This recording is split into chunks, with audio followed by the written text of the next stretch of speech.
Առաջինի եթերում մանրամասներն են, բարև ձեզ, ես Դավիթ Ստեփանյանն եմ, այսօր իմ հյուրն է Հայաստանի առողջապահության նախկին փոխնախարար, Հանուն Հանրապետության կուսակցության ԱԺ պատգամավորի թեկնածու Թաթուլ Հակոբյանը։ Բարև ձեզ, պարոն Հակոբյան։ Բարև ձեզ։ Պարոն Հակոբյան, ես մի փոքր ծանոթացա ձեր կարիերայի հետ, եղել եք առողջապահության փոխնախարար, առողջապահության համաշխարհային կազմակերպությունում եք աշխատել բավականին երկար տարիներ եւ այսօր որոշեցիք մտնել քաղաքականություն։ Ինչ տեղի ունեցավ, որ դուք մտնում եք քաղաքականություն հենց 2026-ին այս ընտրություններին։ Ինչն է ձեզ դրդել որոշել ընդունել այդ որոշումը։ Շնորհակալություն հրավերի համար։ Ես շատ ուրախ եմ, որ գտնվում եմ առաջին էմի ստուդիայում եւ թույլ տվեք մի քանի գովեստի խոսք ասել առաջին էմին, մինչեւ մենք սկսենք մեր հարցազրույցը։ Մենք բոլորովին դեմ չենք գովեստի խոսքերին։ Ամբողջ այդ ընթացքում, երբ որ ես աշխատում էի դրսում, առողջապահության համաշխարհային, ես հետևել եմ բոլոր իրադարձություններին Հայաստանի եւ մեդիադաշտի կայացմանը եւ կարծում եմ, որ առաջին էմը լավագույն հարթակներից մեկն է, որտեղից մեր քաղաքացիներին տրվում է անհրաժեշտ եւ հավաստի տեղեկություններ եւ ուրեմն ազնիվ եւ ճշմարիտ խոսք։ Պես որ շնորհավորում եմ ձեզ հիմնադիրներին, Արման Բաբաջանյանին եւ ամբողջ կոլեկտիվին։ Ձեր աշխատանքի համար շնորհակալություն եմ հայտնում։ Ես ամբողջ իմ կարիերայի ընթացքում միշտ հետևել եմ քաղաքական գործընթացներին։ Բոլորս էլ անկախությունից հետո այս կամ այն կերպ մասնակցել ենք քաղաքական գործընթացներին, մեր Ղարաբաղի ազատամարտին եւ միշտ ուշադիր հետևել եմ եւ փորձել եմ գտնել ինչ որ ճանապարհ, որտեղ ես ինձ համարել եմ հասարակական քաղաքական անձ, որը ակտիվ է եղել հասարակական կյանքում, բայց ամեն անգամ ինչ որ պահ ես հետ քայլ եմ արել, որովհետեւ զգացել եմ, որ դեռ պահը չէ, որովհետեւ տեսել եմ այնպիսի խնդիրներ, այնպիսի խութեր, այնպիսի վարքագիծ քաղաքական դաշտում, որը ինձ հատուկ չէր, ես չէի կարող այդպիսի քաղաքական գործընթացների մասնակցել, որտեղ շատ էին խարդավանքները, որտեղ շատ էր սուտը, կեղծը եւ այլն։ Ես չէի կարող մտնել այդպիսի քաղաքական դաշտ։ Մենք բոլորս ողջունեցինք 18 թվականի հեղափոխությունը, ես էլ էի ուրախ, չնայած դրսում էի, բայց այնուամենայնիվ մենք հուսով էինք, որ այն ընթացքը, որ կար մեր պետության մեջ, հատկապես քաղաքական դաշտում, պետք է գնար դեպի առողջացման։ Ցավոք սրտի այսօր մենք նորից հայտնվել ենք մի վիճակում, որ այն ուժերը, որոնք քաղաքական դաշտ մտնում էին, ուղղակի կառավարման լծակներով 8 տարվա մեջ առողջացում չեղավ ներքաղաքական դաշտում։ 8 տարվա մեջ առաջին տարիներին իհարկե առողջացում եղավ, 18-19 թվականը մինչև 20 թվականի պատերազմը իհարկե շատ հրաշալի ժամանակահատված էր, որովհետև այն ուժերը, որոնք տապալել էին, այսպես ասած, մեր պետության հիմքերի ամրությունը, ամուր հիմքերի դնելու քաղաքականությունը իրենց հանձնառությունը եւ տեսեք, եթե անկախությունից հետո նայենք, թե քանի կուսակցություն է մասնակցել մեր պետության կառավարմանը եւ ազգային ժողովում եւ կառավարությունում, որտեղ են այդ կուսակցությունները։ Նրանց մի մասը 18-19 թվականին այլևս, այսպես ասած, ընտրեցին լուր մնալու քաղաքականությունը, բայց պատերազմը իհարկե փոխեց իրավիճակը եւ նրանց թվում է, թե նրանք կարող են նորից իրենց հայտ ներկայացնել եւ վերադառնալ կառավարմանը մեր պետության։ Ես այն 60,000 քաղաքացիներից մեկն եմ, ով ստորագրել է եվրոինտեգրման մեր մղումներին, այսինքն Եվրաքվեին։ Մեկ ամսում հավաքվեց 60,000 ստորագրություն։ Եթե եւս մեկ ամիս շարունակվեր, հնարավոր է, որ հավաքվեր 100,000 ստորագրություն։ Կային մարդիկ, ովքեր կողմ էին, սակայն իրենք ժամանակ չունեին կամ գտնում էին, որ իրենց մասնակցությունը կարևոր չէ, որովհետև վստահ էին, որ այդ 50,000 ստորագրությունը հավաքվելու է։ Այն մարդիկ, որոնք պարզապես դրա համար չէին մասնակցում։ Ես ենթադրում եմ, որ այդ մեր քաղաքացիների թիվը բավականին մեծ է։ Ես հանձնառու եմ, ես ստորագրել եմ,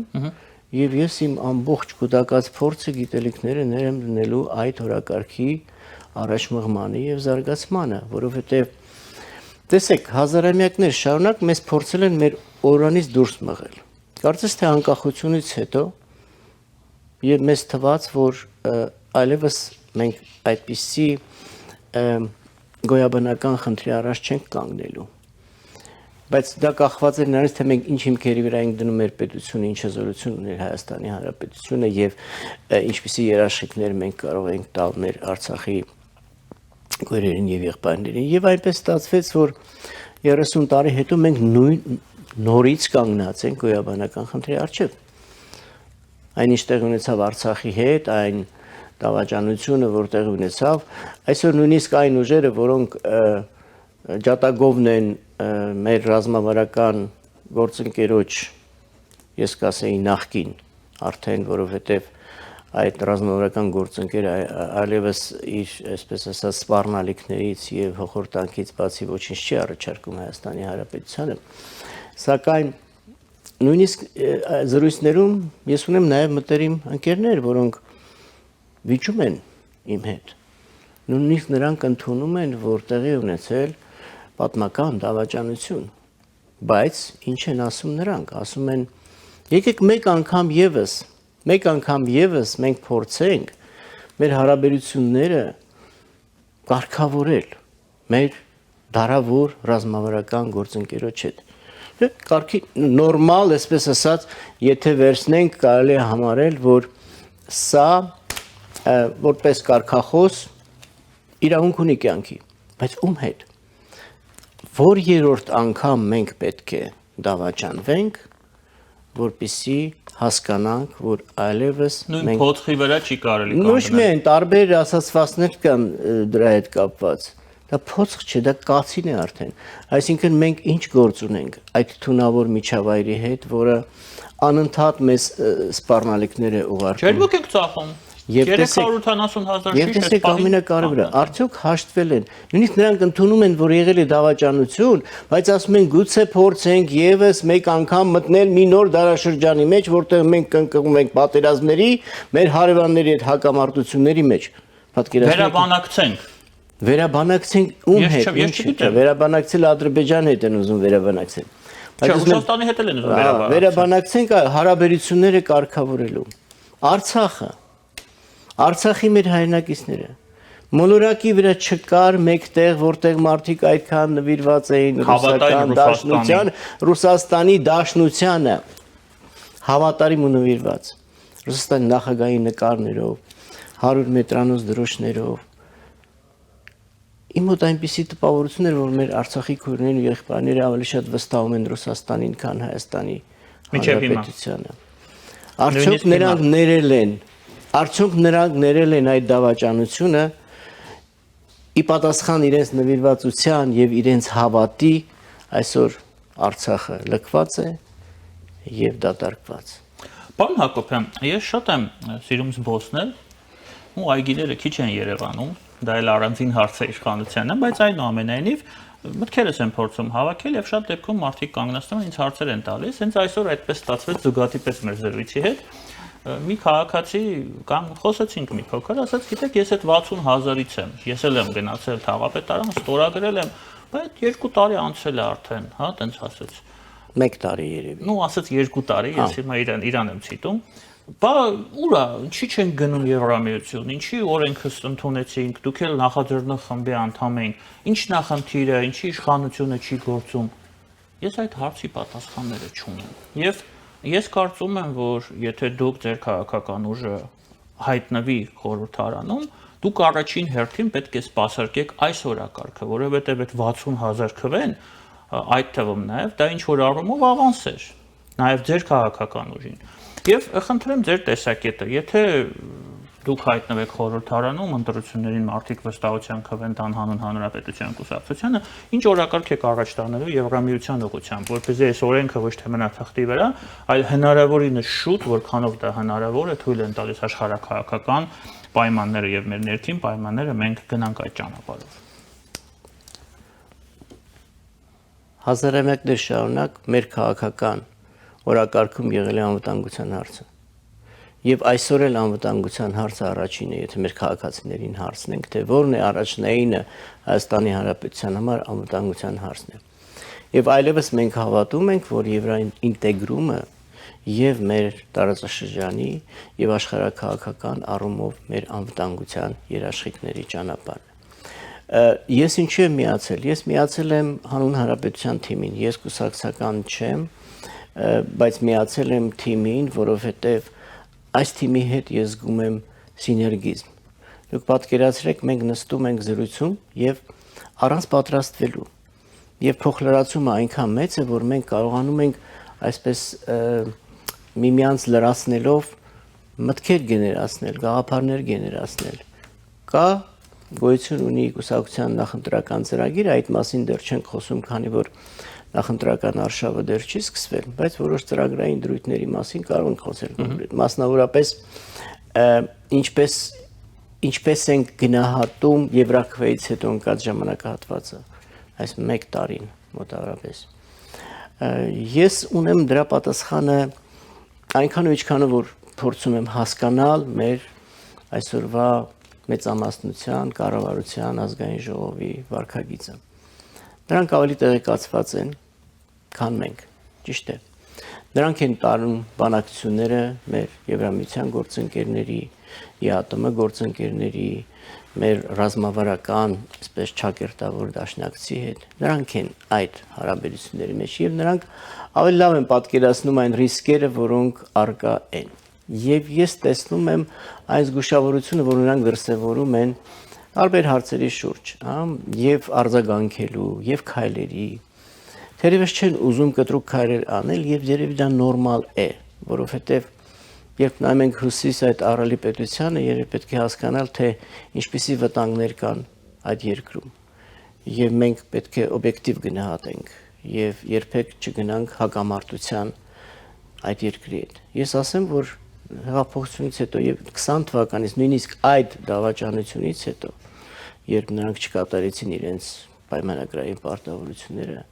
Հայաստանի Հանրապետության կառավարությունը ես հետևել եմ, մենք հետևել ենք, տեսել ենք եւ ազգային ժողովը որևէ քայլ չի արել Ռուսաստանի Դաշնության շահերի դեմ։ Որևէ քայլ։ Ընդհակառակը Ռուսաստանի Դաշնությունն է քայլեր անում եւ ես մի առիթով ասել եմ, ինչքան նրանք այդպիսի սպառնալիքներ ուղեն Հայաստանի Հանրապետության կառավարությանը, ժողովրդին, թե տեսեք այսպես կլինի ձեր հետ, այնպես կլինի ձեր հետ,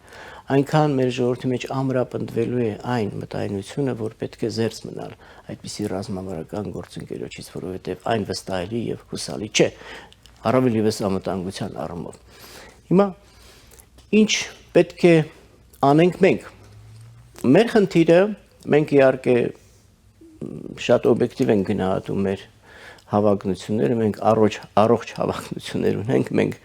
չենք գնում մեծամասնություն վերցնելու պարլամենտում, բայց մեր ներկայությունը շատ կարևոր է, մեր ներկայությունը, մեր գործընկերների, նրանք ովքեր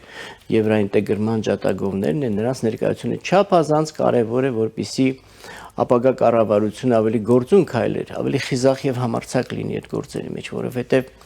եթե կառավարությունը կարող է կաշկանդված լինել ինչ որ հարցերում, ապա ազգային ժողովի համապատասխան խմբակցությունը եւ падգամավորները իրենք կաշկանդված չեն, բազմաթիվ քաղաքական հարցեր, օրենսդրական նախաձեռնություններ եւ ծրագրային դրույթներով հանդես գալ եւ այդ ամենը ներկայացնել կառավարության եւ պահանջել կառավարությանը կատարել օրենքը։ Սա է հիմնական դերը, որ ես տեսնում եմ եվրոպական միության հետ ինտեգրման ջատագովների եւ ցանկալի է, որ այս անգամ անպայման նրանք պատշաճ ձևով ներկայացված լինեն պարլամենտում։ Պարոն Հակոբյան, այս պահին, չգիտեմ, որքանով է դա ճիշտ, որքանով է հարիր անվանել դա ներքաղաքական զարգացումներ, բայց ներքաղաքական դաշտը եռում է։ Մենք տեսնում ենք ինչպիսի Չակերտավոր քաղաքական տեխնոլոգիաներ են կիրառվում, հա, այդ թվում նաև ձեր կոնկուրենտները, մրցակից քաղաքական ուժերը, որոնք ցանկանում են հայտնվել խորհրդարանում, ըստ ձեզ, որքանով է սա իրականում նպաստում, որպեսզի այդ քաղաքական ուժերը հայտնվեն խորհրդարանում, որտեղ մենք լսում ենք X ձայնագրություն, որտեղից ստացվում է, որ 2-3 քաղաքական, ես նորից եմ ասում, ներողություն եմ խնդրում, որ ասում եմ քաղաքական ուժերի ներկայացուցիչներ գումար են առաջարկում նույն մարդկանց։ Հիմա այս նույն մարդիկ, որտեղ կա երաշխիք, որ իրենք այդ 3-ից գումարը չեն վերցնի, օրինակ 4-րդի համար կգնան իրենց ձայնը կտան, կամ այդ 3-ից մեկին, այսինքն սա ինչ-որ աննորմալ վիճակ է, որտեղ բոլորովին հասկանալի չէ, որ այս գումարները աշխատելու են, չեն աշխատելու այդ քաղաքական ուժերի օգտին։ Խնդրեմ նաև ձեր տեսակետը, ես արդեն չգիտեմ, ես արդեն շփոթվում եմ անկեղծ ասած։ 18 թվականի տեղափոխությունից հետո, հիշում եք 21 թվականի ընտրությունները, ազգային ժողովի ընտրությունները, կարծես թե արտահերթը, կարծես թե այն ժամանակ այդպիսի ակտիվություն չկար։ Չնայած կային քողարկված ընտրակաշառքների մեխանիզմներ եւ այլն, բայց այն ժամանակ կարծես թե այդքան մեծ ծավալի չէր, հա, որպեսզի մենք զգայինք դա, որպեսզի իրավապահ մարմինները զգային, քողարկված էր, հմտություններ ունեին եւ այլն, եւ դրա արդյունքում տեսանք թե ինչ խորհրդարան ձևավորվեց։ Հիմա մեզ թվում էր թե այդ ամեն ինչը արդեն ավարտվել է եւ հնարավոր չէ պատկերացնել, որ 26 թվականին դարձյալ մենք վերադառնում ենք 15-20 տարի առաջ, երբ մարդիկ ակնհայտ գնում էին ձայները, հա։ Կուսակցություններ կային, որոնք պարզապես հաշվել էին, թե իրենց քանի ընտրող է պետք, շեմը այսպես շեմը հաղթարելու համար եւ ազգային ժողով ներկայացնելու համար եւ այդ քաղաքացիների թվով հաշվարկել էին յուրաքանչյուրին ինչքան գումար պետք է տան եւ այդպես մտան խոր։ Մենք կարծում ենք, որ դա ավարտվել է։ Մենք կարծում ենք, որ դա այլևս ժամանակակից աշխարհում Հայաստանի Հանրապետության այս իրավիճակում հնարավոր չէ։ Սակայն մարդիկ, որոնք ընտրել են այդ ճանապարհը, պետք է իմանան եւ մեր քաղաքացիները եւ նրանք, ովքեր փորձում են այդ մեթոդներով մտնել խորհրդարան, որ դա կասեցվելու է։ Իհարկե հնարավոր չէ յուրաքանչյուր քաղաքացու մոտ ոստիկան տեղակայել եւ հետեւել նրա վարքագծին, բայց այսօր տեխնիկական հնարավորությունը, ինչպես տեսնում եք, յուրաքանչյուրը պետք է իմանա, որ բոլորը պատասխան են տալու։ Եվ ես մտահոգված եմ նրանով, որ եթե դուք կարծում եք, որ կարող է քաղաքացին, ինչպես նախկինում էին ասել, դե մեկ կա, վերցնում են, վերցնենք, ում ուզենանք, այդպես չի։ Վերցնելու գումար վերցնելու փաստը արդեն դավաճանություն է, արդեն հանցագործություն է։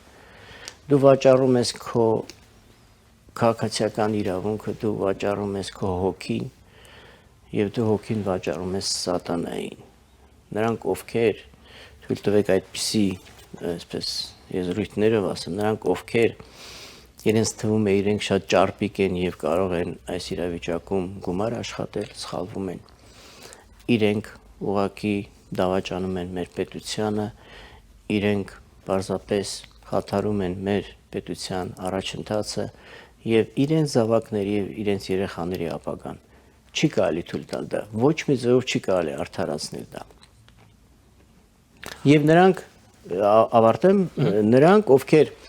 փորձել են այդ մեթոդներով հայտնվել ազգային ժողովում, հուսով եմ, որ այս ընտրությունները կլինի նրանց վերջին ընտրություններին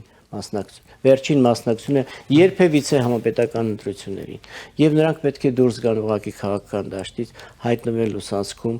եւ փորձեն իրենց իրանքները պաշտպանել հակակոռուպցիոն դատարանում։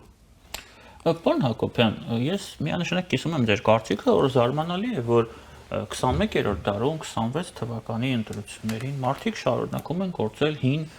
ավանդական բարի մեթոդներով, փորձելով գնել բարի բուն իմաստով, գնել մարդկանց։ Այն դեպքում, երբ կան քաղաքական տեխնոլոգիաներ, վերջը իրենք գործ ունեն պատերազմում պարտված իշխանության հետ, չէ՞։ Աշխատելու շատ մեծ տեղ կա, բայց իրենք նորից վերադառնում են այդ հին բարի մեթոդին։ Ինչու՞, ինչն է պատճառը, ինչն է իրենց ստիպում գործել այդպես պրիմիտիվ։ Ինչի՞ չեն կարող օգտագործել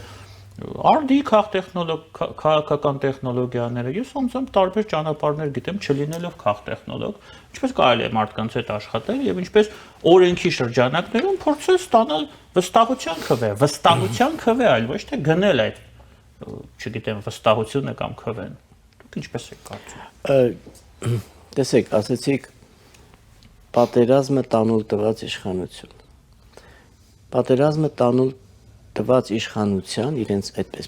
ես ընդհանրապես չեմ կոչում դա իշխանությունը պատկանում է ժողովրդին։ Մենք պետք է հստակ ամեն ինչ դնենք իր տեղ իշխանությունը գործող կառավարությունը մեծամասնություն այդ կառավարությանը փորձեցին տապալել պատերազմից հետո չստացվեց փորձեցին տապալել ընտրությունների ժամանակ չստացվեց Ինչու նրանք այդ պատումը չեն դնում նորից շրջանառության մեջ, որովհետև ակնհայտ է, որ այդ պատերազմում պարտության մեղավորները շատ ավելի, այսպես ասած, եթե այսպես վերցնենք եւ հերթով նրանց բոլորին վերլուծենք, իրենք բոլորը մասնակից են այդ պարտությանը։ Պարտության մեղավորը միայն տվյալ պահի կառավարությունը չէ, այլ 95 թվականից հետո Ինչով էին զբաղված այդ մարդիկ։ Բոլոր ճարպիկները սկսեցին բաժան անել երկիրը, ճիշտ է։ Սեփականացնել պետական սեփականությունը, հափշտակել, խլել, գողանալ, հա, բոլոր ճարպիկները։ Դուք երևի այն ժամանակ երիտասարդ եք եղել, հա, կամ ես օրինակ երիտասարդ էի, ես նայում էի այդ ամեն ինչը, ասում եմ, ինչով է սա ավարտվելու Տեսնես ես ամեն ինչի, ես դիտորդ էի, ես չէի մասնակցում, ես ճարպիկներից չէի այդ պահին, որ կարողանամ ձեռք գցել սեփականություն կամ ինչ-որ մի բան։ Բայց ասում եմ, ինչով է սա ավարտվելու։ Երբ է սա ավարտվելու։ Այդ ամեն ինչը ավարտվեց 20 թվականին։ Երբ մեր պետության հիմքերը թուլացան, բանակը զրկվեց, թուլացավ Եվ գլխավոր երաշխավորը տվեց թույլտվություն պատերազմի։ Մենք պատրաստ չէինք։ Հետևաբար այդ տեխնոլոգիաները կիրառելի չեն եւ չկա գաղափար։ Իրեն գաղափարը սա է, մենք պետք է մեզ պետք է երաշխիքներ, հա, հիմնական երաշխավորը այնտեղ է, հյուսիսում է, Մոսկվայում է, առանց հիմնական երաշխավորի մենք չենք կարող ունենալ խաղաղություն, չենք կարող ունենալ զարգացում։ Մենք տեսանք, մի քանի դար տեսանք, թե այդ երաշխավորը ինչպես է վարվում մեզ հետ, մեր պետության եւ մեր ժողովրդի հետ, ամենակարևոր պատմական պահին, երբ որ մեր անվտանգությունը վնասված է։ Թողնում են ու հեռանում եւ մեզ թողնում են մեր թշնամու հետ, մյուս դարավոր թշնամու հետ դեմ դիմաց։ Հիմա մեր խնդիրը մեր հարևանների հետ խաղաղ գոյակցությունն է եւ մոտակա